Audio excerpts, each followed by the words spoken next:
Smart city Dehradun का नगर निगम, जिसकी भूमिका ऐसे विपत्ति के हालात में बहुत ही इम्पॉर्टेंट हो जाती है, वो कैसे काम कर रहा है। क्योंकि बीते दिनों खुद नगर निगम के मेयर सुनील उनियाल गामा भी कोरोना संक्रमित हो गए। तमाम अधिकारी और यहाँ तक कि विधायक और मंत्री भी संक्रमित हुए।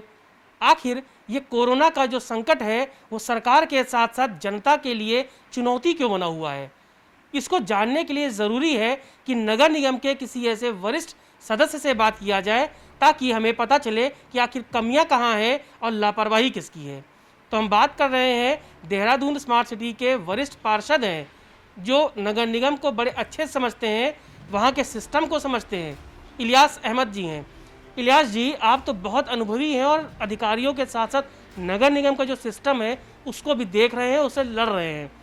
जो दावे हैं सरकार के इस कोरोना काल में, आपको लगता है कि वो सब सही है, लोगों को फ़ायदा मिल रहा है, हम कोरोना से जल्द ही बच जाएंगे? देखिए, नगर निगम के दावे, देखिए हम अधिकारी जो है वो अपने अपने दावे करते हैं, लेकिन हमें जो कोई काम नगर निगम के थ्रू जो हो रहे हैं, हमारे यहाँ कोई काम धरातल पे नज़र नहीं आ रहा। क्योंकि हमने पिछले साल भी सैनिटाइजेशन का काम बड़ी उसके साथ किया था और मेयर साहब ने हमारे को कॉन्फिडेंस में लेके सैनिटाइज़र कराया। हमारे यहाँ अगर मुकम्मल तरीके से सैनिटाइज़र कराया जाए तो एक बार में 4 टैंकर सैनिटाइज़र लगता है, जो पूरी तरीके से हो सकता है। लेकिन हमारे यहाँ 2 टैंकर मिल जाते हैं और उसमें पूरा हो नहीं पाता। कभी कहीं छूट गया, कभी कहीं छूट गया। हमने पिछली बार भी कई बार सैनिटाइज़र कराया, लेकिन हमें तो उस सैनिटाइज़र में कोई बेनिफिट दिखाई नहीं दे रहा। पिछले बार भी बहुत कोरोना संक्रमित लोग हुए हैं और अब भी हम 2-3 मरतबा करा चुके सैनिटाइज़र। अब भी इतने केस बढ़ रहे हैं, जहां हम सैनिटाइज़र भी करा रहे हैं वहां भी काफ़ी लोग कोरोना पॉजिटिव मिल रहे हैं और कई लोगों की तो मृत्यु हो गई हमारे वार्ड में। अभी आप ये समझ लीजिए, हमारे बजट नहीं मिल पा रहा तो हम अपने क्षेत्र में क्या काम कराएं। हमारे यहाँ की नालियाँ सारी बेकार हैं। हमने 2-3 बार नालियों के लिए कह दिया, सफाई के लिए कह दिया। हमारे यहाँ रिस्पना नदी हमारे वार्ड के जितना भी काम है आप उसमें देख लीजिए, इतना गंद भरा हुआ पड़ा है कि अब बरसात आ रही है, गर्मी वैसे है, महामारी फैलने का डर है। मैं तो आप लोगों के माध्यम से कहूँगा, डीएम साहब, एसडीएम साहब या तहसीलदार साहब यहाँ का निरीक्षण करें और इन नदियों की हालत देखें। अभी नमामि गंगे के थ्रू हमारे यहाँ एक काम किया जा रहा है। उस काम में जो है हमने देखा कि उन्होंने तमाम खोद के और वो तमाम मिट्टी कूड़े के ढेर लगा दिए, बड़े बड़े चट्टे लगा दिए। और उधर नाली पानी डिवाइड किया है उन्होंने, उसको सीवर लाइन में ले रहे हैं। लेकिन उस पानी को करने के बाद उसमें जो कूड़ा आ रहा है उसके सारे ढेर लगे हुए हैं। उन्होंने नाली बनाने के लिए जो मलबा डाला है उससे नदी ऊंची हो गई है। हमारे यहाँ हर साल जब बरसात आती है तो हमारी बस्ती में ऊंची होने की वजह से नदी पानी घुसता है बरसात में। पिछले साल भी हमारे यहाँ पुश्ते टूट गए थे, उससे पिछले साल भी टूट गए थे। लेकिन वो पुश्ते 2 साल से हम भागे फिर रहे हैं, ना तो वो पुश्ते लगाए जा रहे। हम सिंचाई विभाग के चक्कर काट के थक गए। जेई हमारे से ये कह देते हैं जी हमारे पास पैसा नहीं है। अब की बार हमारे को पता लगा कि उन्होंने जो है ज़िला योजना में हमारे यहाँ के प्रस्ताव रखे हैं, लेकिन हमने पहले सीडीओ साहब से मिले हम, तो उन्होंने कह दिया था हम इस महीने में करा देंगे जो पिछला महीना गुजरा है। लेकिन वो महीना भी गुजर गया। अब हम गए तो उन्होंने ये कह दिया जी पहले हम आपके पुश्ते देखें। बिल्कुल स्पष्ट उन्होंने ये कहा है कि हम पहले आपके पुश्ते देखें या हम उन्हें देखें जो लोग मर रहे हैं। बताइए, जो कोरोना के पॉजिटिव मरीज़ हैं या कोरोना पेशेंट हैं उनका काम स्वास्थ्य विभाग का है। स्वास्थ्य विभाग उस काम को देखे। सीडीओ साहब का काम यह है कि अपने क्षेत्र के जो विकास के काम होने हैं बरसात से पहले, या सिंचाई विभाग का काम है बरसात से पहले जो पुश्ते टूटे हुए हैं वो लगने हैं, वो पुश्ते अभी तक नहीं लग पा रहे। उन्होंने ये बात कह के हमारे मन को तो दुखाया है। और हमारे यहाँ पिछली बरसात में 5 मकान चुन्ने भट्टों में गिर गए थे पुश्ता टूटने के कारण, वो अभी तक ऐसे के ऐसे ही पड़े हैं, वो काम भी नहीं हुआ। अब ये बताइए, जब कोई काम, हमारे यहाँ पानी जो है 4 महीने से गंदा पानी आ रहा है जिसमें सीवर का पानी मिक्स है। हम जिलाधिकारी महोदय के पास गए, वो पानी के सैंपल लेके 8-10 बोतलें लेके गए, लेकिन वो अभी तक 4 महीने से पानी सही नहीं हुआ। और उन्होंने जो वहाँ वाल लगाए हैं उससे पानी और बंद हो गया, पानी नहीं आ रहा पर्याप्त मात्रा में। या हमारे एक बात सुनिए, हमारे साथ भेदभाव अगर हो रहा है तो इसके लिए हम आप समझ सकते हैं कि भेदभाव क्या हो रहा है। हमने मेयर साहब ने इतना काम करा दिया 2.5 साल में, लेकिन हमारे वार्ड में 10 रुपये का काम अपने कोटे से नहीं कराया, और बाज़ वार्ड में 1-1 करोड़ रुपए के काम मेयर साहब ने करा दिए। ये बात हमारी समझ में नहीं आ रहा। हमने कहीं पोल लगवाने थे बिजली के, हमने 10 पोल दिए गए। हमारे बराबर के वार्ड में 25 पोल दिए गए। क्योंकि मैं पार्षद हूँ, मोहम्मद इलियास अंसारी मेरा नाम है, मेरे वार्ड में 10 पोल दिए गए, और बराबर में हुकम सिंह का वार्ड है, उसमें 25 पोल दिए गए।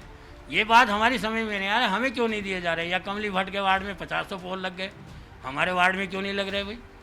हमारी लाइटें अभी 15-20 लाइटें जो है जिन पोलों पे नहीं लगी थी, हमने उनके लिए कहा, वो लाइटें भी नहीं लगी। तो कहीं ना कहीं हम समझ रहे हैं कि हमारे साथ भेदभाव हो रहा है। नहीं, भेदभाव कौन कर रहा है? खुल के बताइए, वजह क्या है भेदभाव की? क्योंकि देवभूमि तो सबकी है, हिंदू मुस्लिम सब यहाँ मिल के रहते हैं, और जो सरकार की व्यवस्था है वो सबके लिए है, नागरिक पूरे देश के हैं, प्रदेश के हैं। भेदभाव से आपका मतलब क्या है और क्यों नहीं हो रहा काम?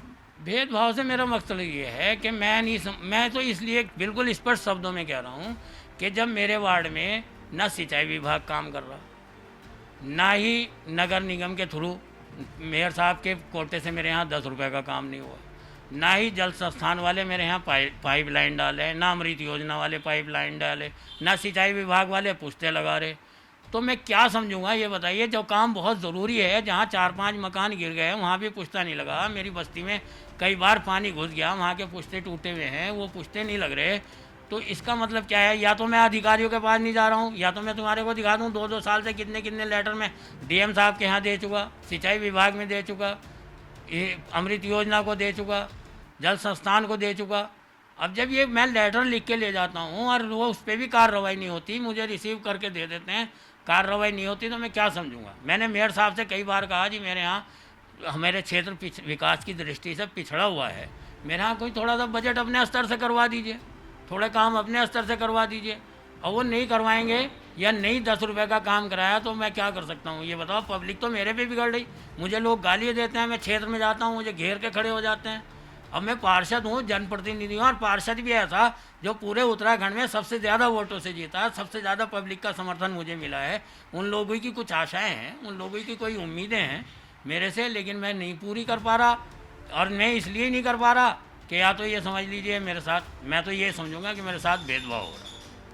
अच्छा, क्या आपको लगता है कि आपके संग 2 वजह है? एक तो आप कांग्रेसी हैं, दूसरा आप मुस्लिम हैं।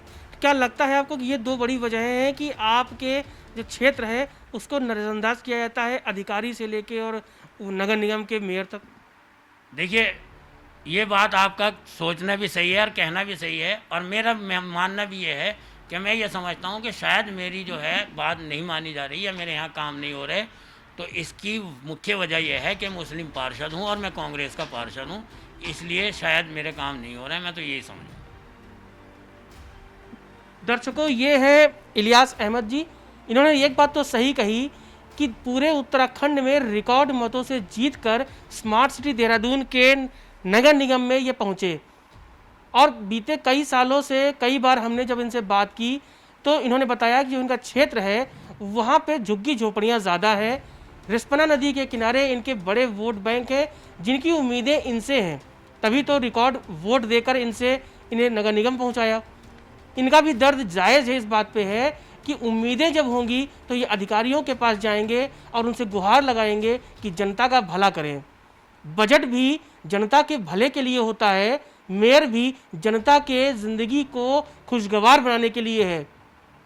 फिर क्या इनका जो आरोप है, 2 आरोप है, एक कि ये कांग्रेस से इनका संबंध है, दूसरा ये मुस्लिम है। तो क्या ये 2 वजहें हैं जिसकी वजह से पार्षद, वरिष्ठ पार्षद, रिकॉर्ड मतों से जीते हुए पार्षद इलियास अंसारी दर्द में है और कह रहे हैं कि सरकार उनकी सुन नहीं रही, तो जनता को वो जवाब क्या दें? ये सोचना आपको है कि क्या इस देश में, प्रदेश में, शहर में इस तरह की व्यवस्था जायज़ है? सबका साथ, सबका विकास और सबका विश्वास यही है, ये आप सोचिए। कैमरामैन इमरान के साथ Ashish Tiwari, TV news virus, Dehradun.